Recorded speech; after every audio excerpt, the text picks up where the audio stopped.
Hi, I'm Lisa Tuttle, and I want to welcome you to Fun Fridays here at the ArtsXchange. This is my studio here at the ArtsXchange in East Point, Georgia. We have decided to have these new classes for specifically for families with children, adults who want to work with children, but really it's fun for everybody. Working with gel plates. Today we're going to be working with a Gelli plate, which will be part of our supply package for those of you who can't get them, but you can get them in any size. We're going to be working with a 5x7 today.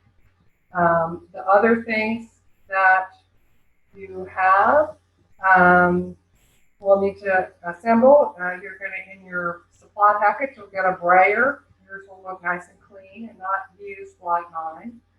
A little 4-inch brayer for rolling the ink. And you will get, also we're going to give you 3 little starter paints, but any kind of acrylic paint really will work on this. It's very experimental, and you can always check out Gelli at Play has many YouTube videos. There's a woman named Teresa Morgan who has a lot of great YouTube videos on how to do gel plates. In the future of today's session, we're going to work with leads and some interesting textures and start just learning how to use the Gelli plate. And we're also, and then the next session, which will be December 4th, will be Gelli plate Fridays, and we're going to be working with snowflakes and paper cutouts, something I learned to do as a kid. And then and just in time to make holiday cards or holiday ornaments. And then we're going to work with stencils. But this is a class we're really grateful for the ArtsXchange, and I am really grateful to the Fulton County Board of Commissioners for their support of this. And we hope that you'll get a lot of pleasure out of watching these, and you can pause it as you're moving along and learn how to do this with me. It's always a little experimental. You can never guarantee that anything's going to come out. And that's kind of the fun of it to me. I would recommend other things that you get together. If you want to wear something that you don't mind getting paint on, I think that old T-shirts are always good. I've got my lab coat on, but I have a even messier apron, something that you wipe your hands on. You're going to want to get together a sheet of glass or plexiglass. It doesn't have to be as large as this, but something and I would tape the edges of it so you don't cut yourself. It's something you can roll the ink out on. You're going to want to have some blank paper to print on. So I just got sheets of, it can be anything. You can print on copier paper. You can print on nice paper. You can print on old magazine paper, books. There's just a million things you can paint on. But I just got these Dollar Tree or, all the way from Dollar Tree and Walmart to just look in the craft section, or, you can be good and go to Binders or Michael's or Joann's. There's lots of places where you can get crafting supplies, paper crafting supplies. You're also going to want to have some blank paper to work with. You might want to have a spray bottle of water so that you can clean your plate off, and that'll be more clear later. And then I also always have a little bit more stronger cleaner available. Some paper towels, always a good idea. I've got them close at hand, but some baby wipes I think are always good for keeping your hands clean. I'm going to pull my hair back probably. Keep that from going too much scrunchy. You're going to want to have a little newsprint or something down. It could get a little messy, so you want to be on a place where you can, put down some paper or protective covering. And then you might want to have some empty plastic containers, just, from your recycling, to if you want to mix your paints in them. And then I'm not going to use them today. I just get my hands messy, but you might want some gloves if you don't like to get your nails full of paint. And again, like baby wipes, maybe to clean your hands. So we're going to start. Um, and as you have questions, please post them. I probably can't respond to them during this broadcast, but I will respond to everything. You can contact me at artist Lisa Tuttle at gmail.com. And if you have some specific questions about these, or and we do have some basic. For a while, we'll have some basic supply kits available as early as next week.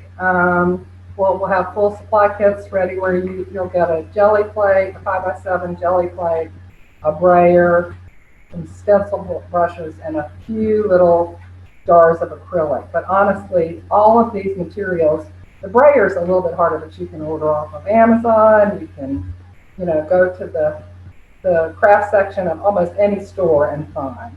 The jelly plates, I actually found my original one, and I have them in all different sizes. Actually, someday we might even make them together, because you can make your own too, which I haven't tried yet. But so when you get your jelly plate, it's very easy. You just open it.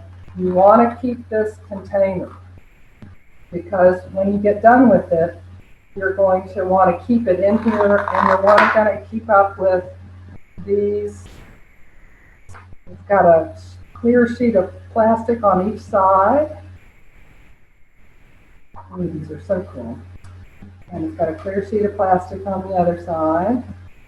And when you store your jelly plate, even though it's not going to look as nice as this when we get done with it, but you want to store your jelly plate with that on it, because almost nothing sticks to them permanently. Even when there's dried paint on them, you can wash it off. But you don't want anything to dent it or put any textures in it, because that's going to affect your print. So that's the jelly plate. And again, I just store mine in the containers that it comes in. You don't have to have anything special. And if you lose it, you can just cut some other piece of plastic that you keep it on. So that's the jelly plate. Now, a print is something where you apply pigment to one surface and transfer it to another surface. So we're going to apply the paint to the jelly plate, but we're going to pull, as I say, pull print by putting paper on it. So I'm sure that'll be more clear. And the fun part about the jelly plate, and again, Jelly Plate would like to sponsor us, we'd love it, or any of the art supply stores would like to sponsor us. But, I'm not really tied to one brand or another. They're really, I think, generically called gel plates. So you can use whatever kind you want and whatever size you want. So the first thing I think we're going to try to experiment with are the leaves. So I just went out, 10 minutes before we started, and just pulled some leaves, some interesting shapes of leaves, things that might fit on my plate. That one almost fits. But anything they'll fit in that's kind of interesting when they go off too. The other thing is that you want to have something that has good veins. Most leaves. This will be a good lesson for you with the kids if they don't know their plants. I've got an English ivy, an invasive, a beautiful plant that's become invasive, and you can see on one side it's upside, and underneath it has more texture. And what we're looking for is the textured side onto the plate, and that'll make more sense later. So you see these have a veiny side and a smoother side. So we're going to really hope to work with the veiny side.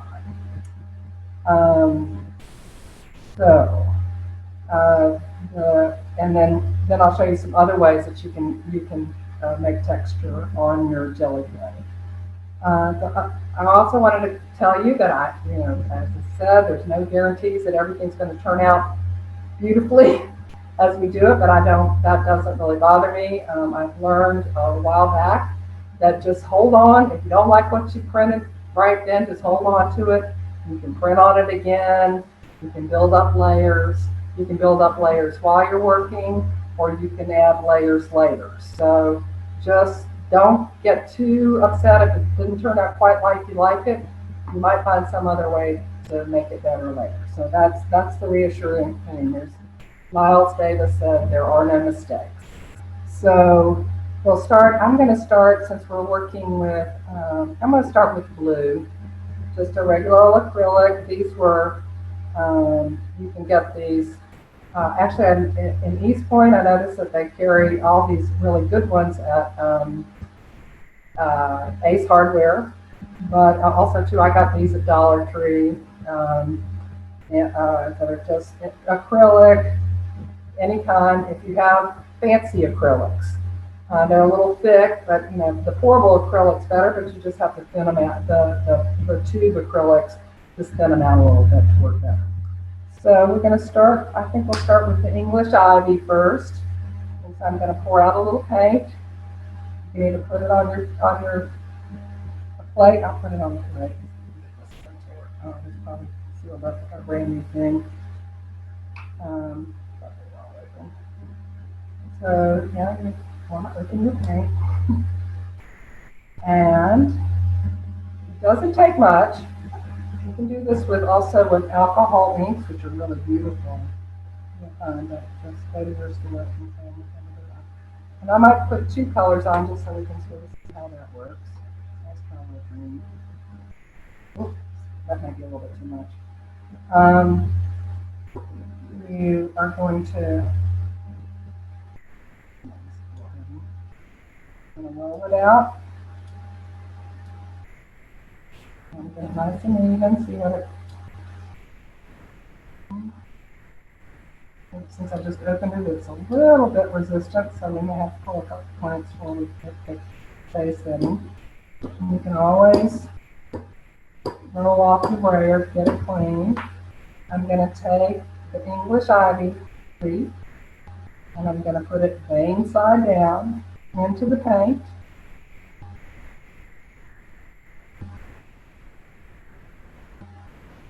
Make sure it all just kind of sticks down there, all the little corners.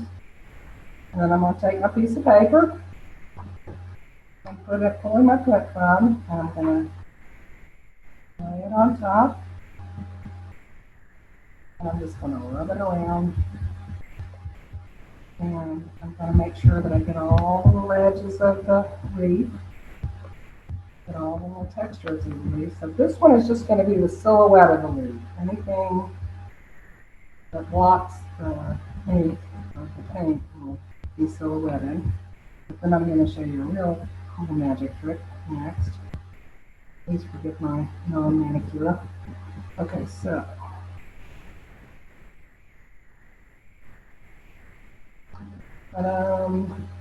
so we have all the colors and the shape of the leaf. Now then, I'm going to pick up the leaf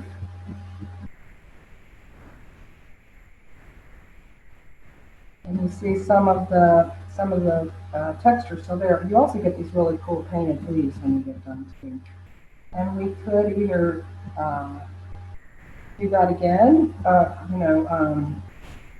put some more color on there, let that dry and do some more color on there, or we could just pull another print, or we could go back and do the same print if we think we've got a way to register it and get it to match up and put the veins in it.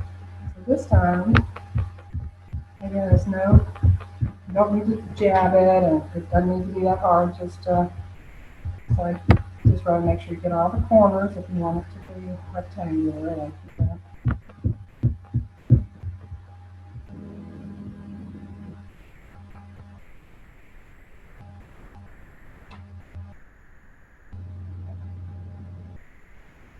This one's a little bit more abstract, but let's see that we've gotten something else out of it.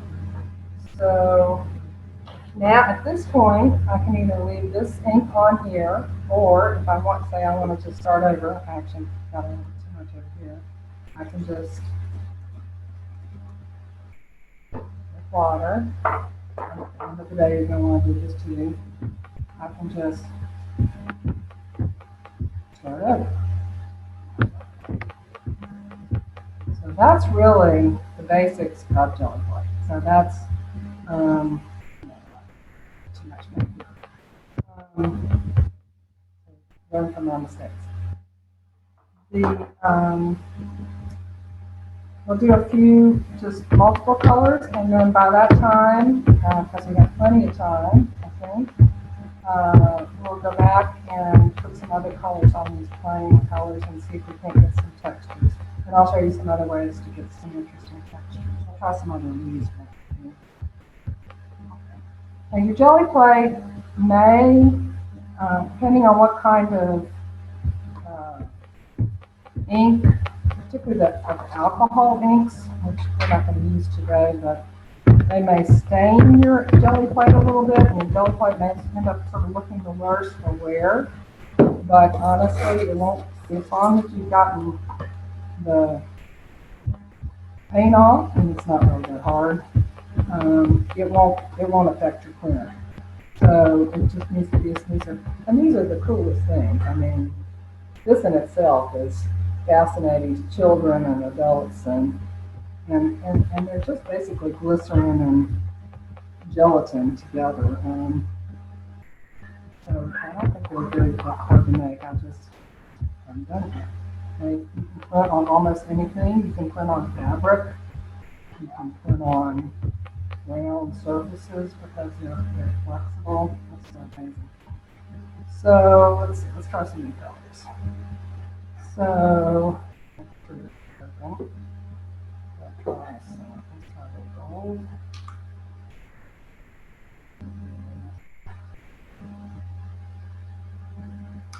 And we'll try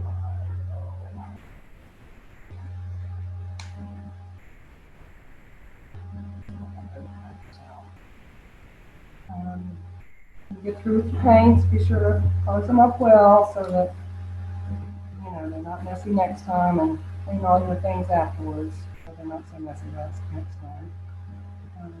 Use them. Okay, so we're going to clean that off, and you can always have a towel or a piece of extra paper ready, but now it's really pretty much ready to go, so we're going to get that color on there.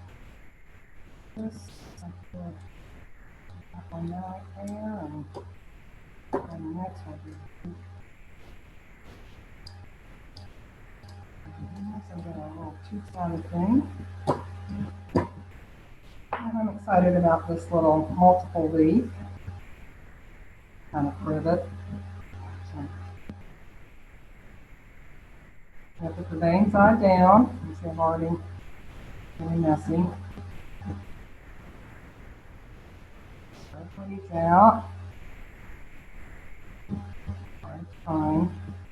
Trying to make sure it all sort of stays flat. It's a good thing to, if you have some leaves later or things that you find later, or pressed flowers, if you want to flatten them, they're always good. I keep some, I slid that around also, you may have a little abstract. Like that there. And I'm going to rub it around, make sure that all the little textures get onto the plate.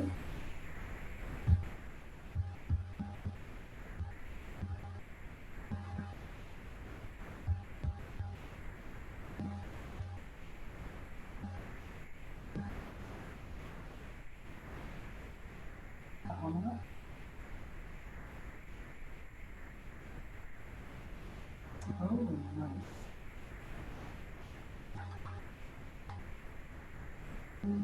Lovely little shapes on there.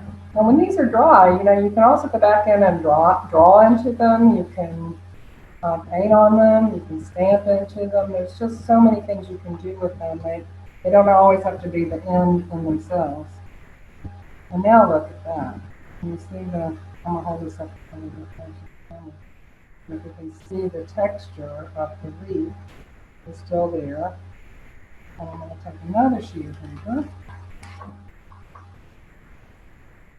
Okay, the next one we'll try and register and do 2 prints and get the outside and the inside of the leaf on it. This one,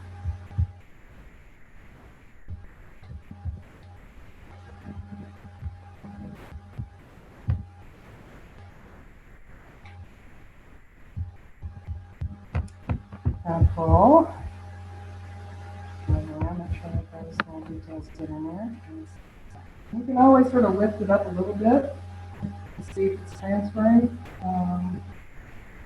And if not, you can just always put it back down. Although I don't have to put it in. I'll let it again.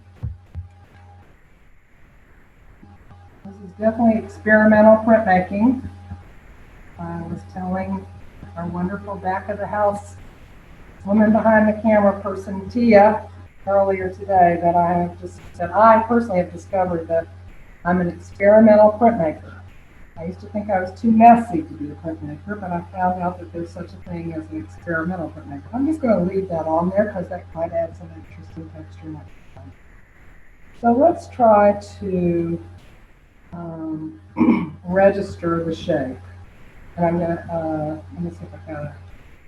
Step off camera. Just a second. Step away for just a second. Get a piece of tape. I'd always be useful to have time. Hopefully that works. Like that. It's right here. Okay, so you could, say you wanted to have, instead of having just the silhouette here, you wanted to also print this information or this image inside there. I'm gonna show you not a precise method, but so okay. So here we go. We're gonna open. I want orange.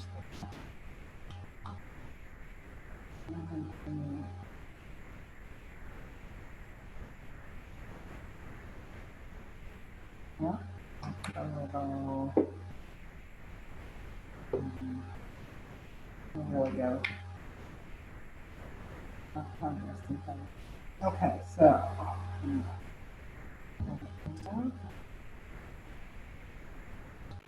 can always, if you feel like you've got too much ink, you can always just kind of brayer it off and get it to where you've got like it. Color block this in interesting ways too.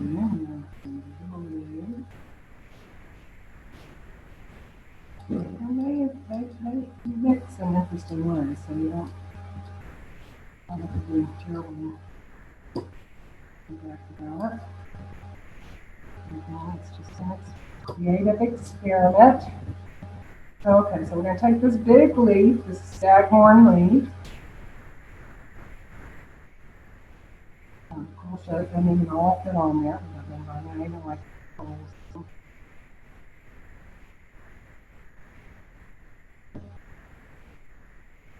That one will get the shape. This time, I'm going to do this one. This is so that it clips the same place every time, both times when I pick it up. That's what I'm doing here. I'm going to take the edge of it, and I'm going to be terribly precise. Okay. I'm going to do this one.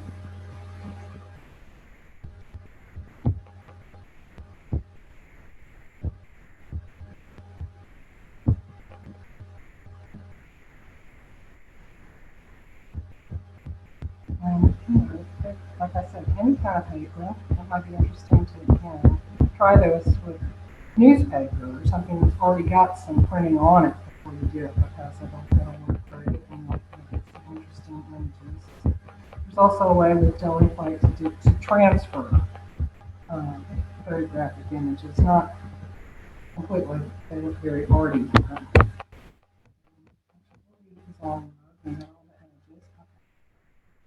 it up. And I'm going to leave it registered or put in place on this side.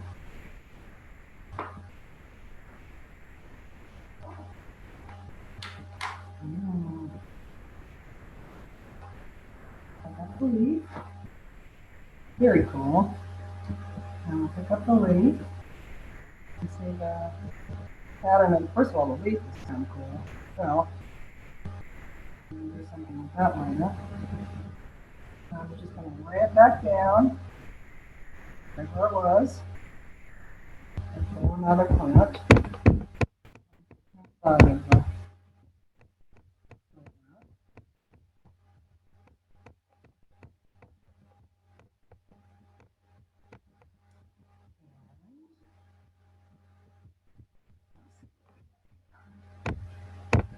And pull it up again.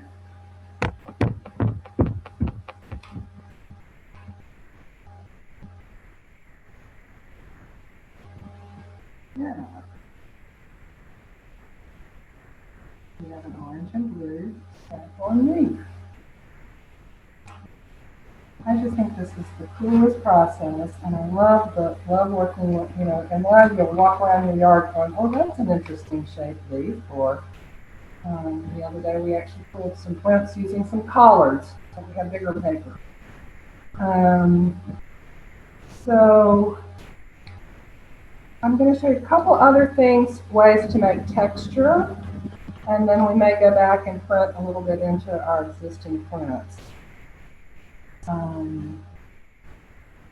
The other thing that I asked you, thought that might be good for you to have ready during this for this lesson was a little sheet of cardboard. It can be anything, and it doesn't have to be a specific sheet of cardboard. We're going to make something called a comb or a texture brush, and I'm just going to cut some teeth.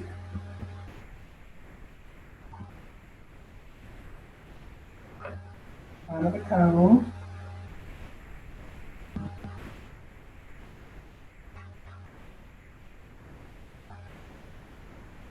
Doesn't have to be precise. It could be any way you want to do it. It could be a fat one and a skinny one, and a fat one and a skinny one, or the same size ones, or whatever you want. Because it's just going to make texture on the paint.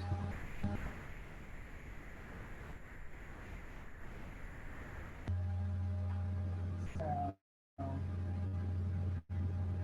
want something that's got a little more than a piece of paper, because it's really reasonable to sturdy. Okay, so I got our little comb.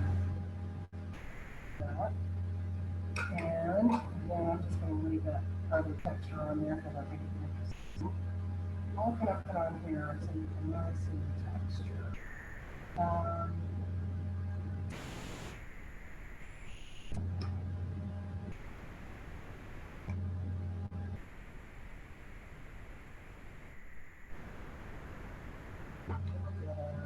I can do that. You can do them all monochrome. You can do them.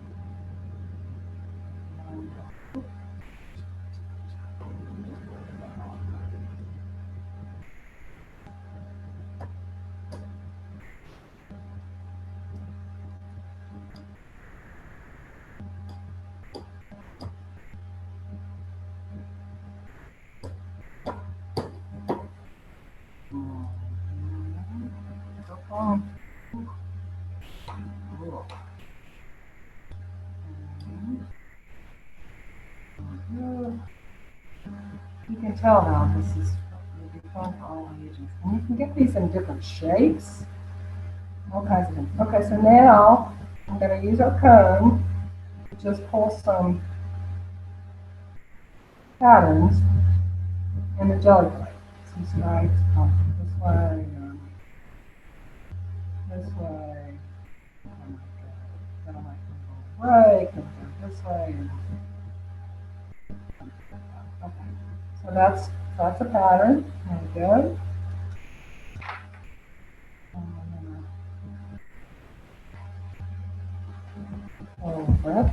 So you could use anything. You can find so many things around your house to put. Don't kids, don't use a comb that's a good comb. Don't use anything that, anybody wants to reuse later. This is, disposable spoons and forks. Just don't jab into the plate. Just coming through the paint. And so,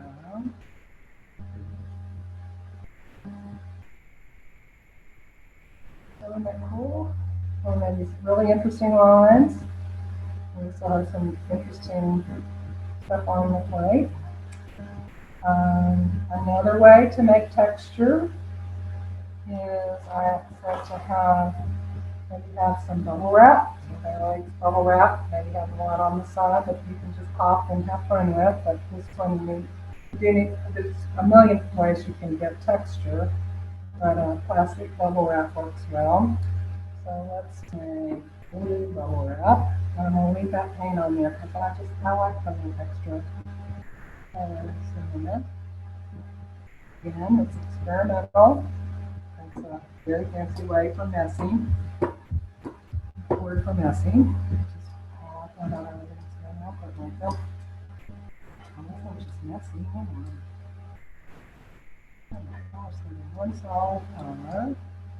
I could go back in and put another layer of color on here too. First on is last off. So the first color you put on will be the color that shows the most. And if you put a second color on here, it's going to be behind. And sometimes it gets kind of muddy if you mix them up too much. So here's my bubble wrap.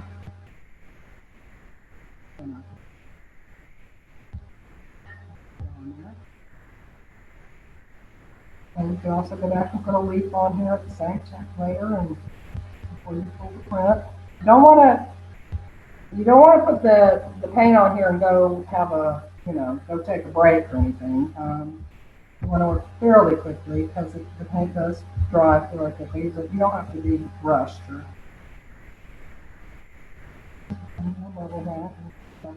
Took a little bit off. I don't know how much texture that's really going to give us, but we're going to give it a shot. Got 2 colors on this one.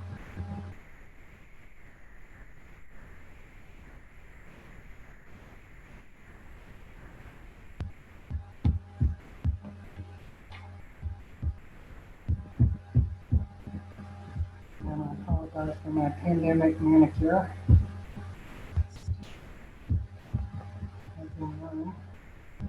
Okay, so.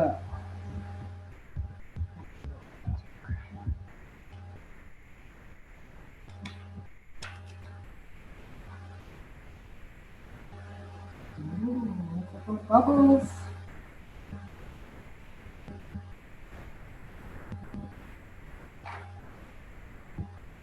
I hope you can see that. That might be an interesting texture to use for something else. But actually, if you look really closely at it, it looks like there's little faces in the bubbles in the circle. So that's kind of cool too. I don't have a cardboard roll, but you can also take string and roll it around a toilet paper roll. I might just roll it around a little bottle or something. I'll just roll it around. You can take some string. I'm just not ready for that part at all. And just wrap it around and then roll it in the paint. You can do that. You can use a palette knife just to, I'll tell you, I'll draw a picture this time or something, just a figure in there so you can see that. So, our yellow.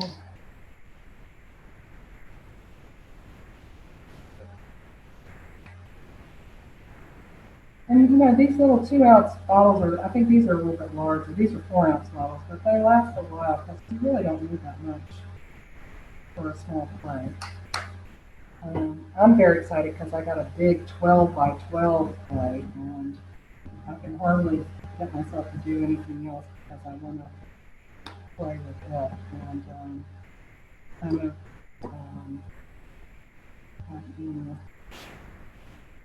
a painter. I did discover this for those that all of us are going through pandemic learning curve.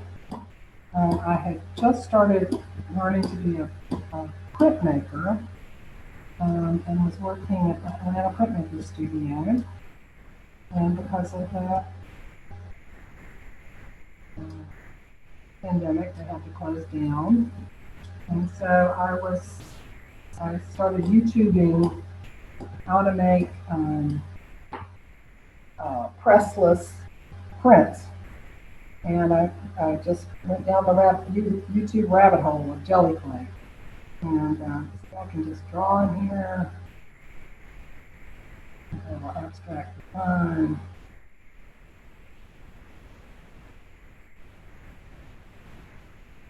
So I could go back and just maybe put some bubbles on one end.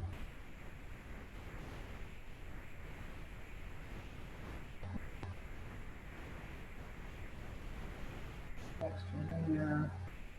I can what about it?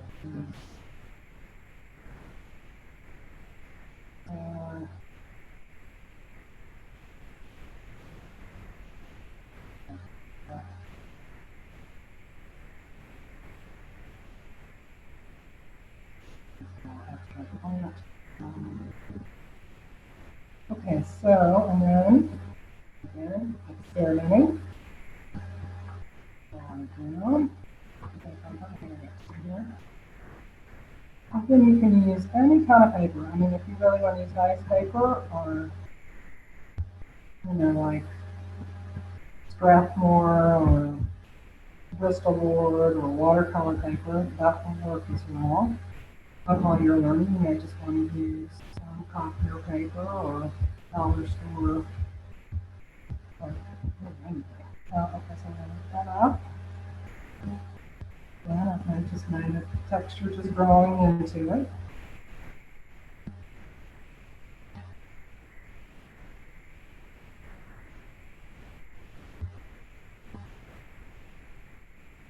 Oh. So you see I got the bubbles on one end and a little bit of the leaf showing and the two kinds of texture and then all the swirly drawing. So those are some of the basic ways to work with leaves and textures. There's a million ways to make texture on cedar clay. And I just thought I'd show you two among our examples. I might go back in now. It's a little bit hard to register, and so they won't be perfect. But I may just print over. I'll show you what they look like before. Print over some of them and maybe put another color or something on top of them. Sometimes this works well, and sometimes it doesn't work well. Usually darker colors work better over light colors because the light colors sometimes just don't show up as well. But it's all, like I said, just an experiment. So let's see, what can we do here? I'm going to pick a different kind of color here. How much you see here? Because I like it.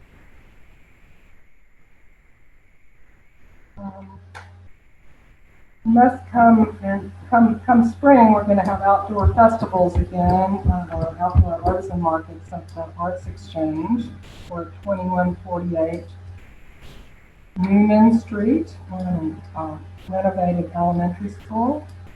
We have beautiful outdoor grounds. We do a market, artisan market, on the first Saturday of every month. We'll probably start up in the spring. And you can come visit me then and do this in person there. So let's see. Shall I put some? I'm going to put some stripies.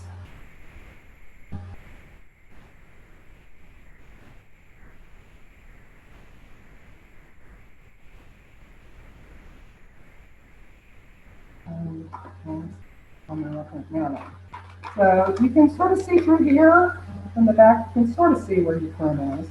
You want to try and kind of, like I said, if you haven't taped it down, you can sort of look and sort of line it up at the bottom. I should angle this a little bit. I lined it up and then just lay it down so it's not to be precise.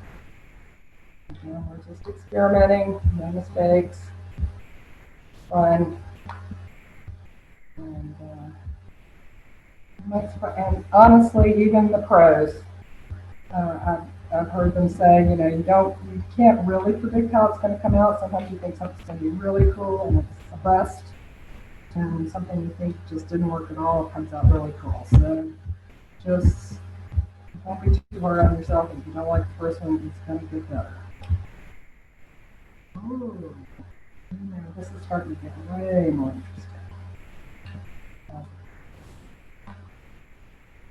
See, it's starting to have some of the color and to pick up different color in different places. So let that dry. I'll leave all that texture on there and put another contrasting color piece. How about this one? I can lightly go back. Let's try this. I'm going to roll this out over here.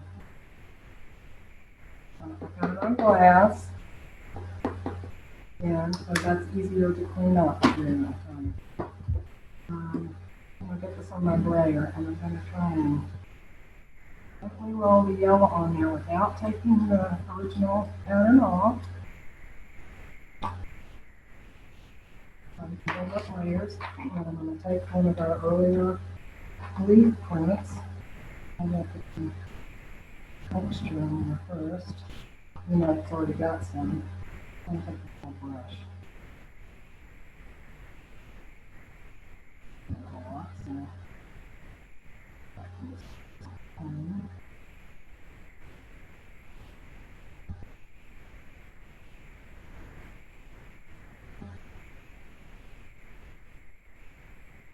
Okay, I'm starting to fly out, so I'm going to line it up.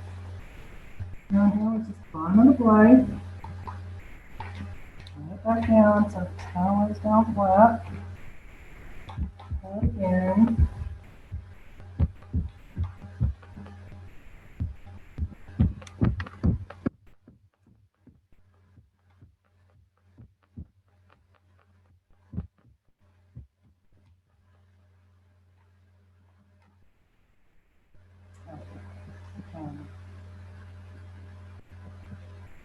Over here, but it's starting to get some really interesting textures. So you can keep doing this, you know, and adding different things, or you can just say, oh, I like it like it is. You can frame these. You can draw back into them. You could maybe go in and outline shapes, color in shapes. You could paint back into these. You can stamp on them or use stencils on them. So there are many things that we'll talk about in some of the other classes. But I hope this has been a basic introduction to you. I'm going to show a few more of the prints that we got. These are small. You can work even larger. You could do a craft project where you built them up as almost like a quilt. And to create a larger piece, you could cut out elements of this texture to make for collage. There's just so many possibilities about it, and I think it's just such a fun process and something that honestly, this one you could print it, I'll print into again, but this is our English ivy leaf. Again, and parents, you can use it as a way to talk about color with your kids, what colors go together, or what complementary or primary colors are, what texture is. We can talk about what kind of different leaves we have in the yard. I want to make a clover flower chain and try and do some prints from that, just some things that I learned to do as a child. So that concludes our class for today, I think. I think you have some good examples of how to do jelly plate. And I'm going to show you further things in the next class. We're going to work with paper cutouts and snowflakes, so different ways to put shapes into your jelly plate, and I will have maybe a few other ways to do texture. So that one will be on Friday, December 6th, I believe. Whatever the first, oh, maybe it's December 4th. I'm sorry, looking at the calendar, December 4th, and then the next one I believe is December 18th. But anyway, it'll be a Friday, the first and the third Friday in December. Then we'll be reconvening here, and then on the last Friday we'll work with stencils, and you can get all kinds of stencils. Again, Dollar Tree or Family Dollar or the Dollar Store or Walmart is your friend. You can find all kinds of, low cost materials. We will have up to 10, I think, basic supply kits available for pickup starting early next week. You can email me at artist Lisa Tuttle at gmail.com and let me know that you're interested in picking up a package. And I would be happy to put one together for you that will have a brayer and probably some just basic inks and one little stencil brush, which we've been using so much today that we'll be using in future assignments. And then there's also a supply list that's available on our website, consisting that says the other just basic household things like paper towels and water and a water bottle and that sort of thing that you can put together. So be sure to, if you're working with kids, be sure that you're using non-toxic paints because it usually ends up in their mouth. Or, me too, I'm messy. And do it in a place where you're not worried about getting paint on the furniture or on the dining room table. You want to do it neatly. And we really are grateful that you want to join us and that we could bring you the ArtsXchange and Lisa Tuttle Studio could bring you this jelly plate class. And so join us next time on Fun Fridays. Thanks a lot.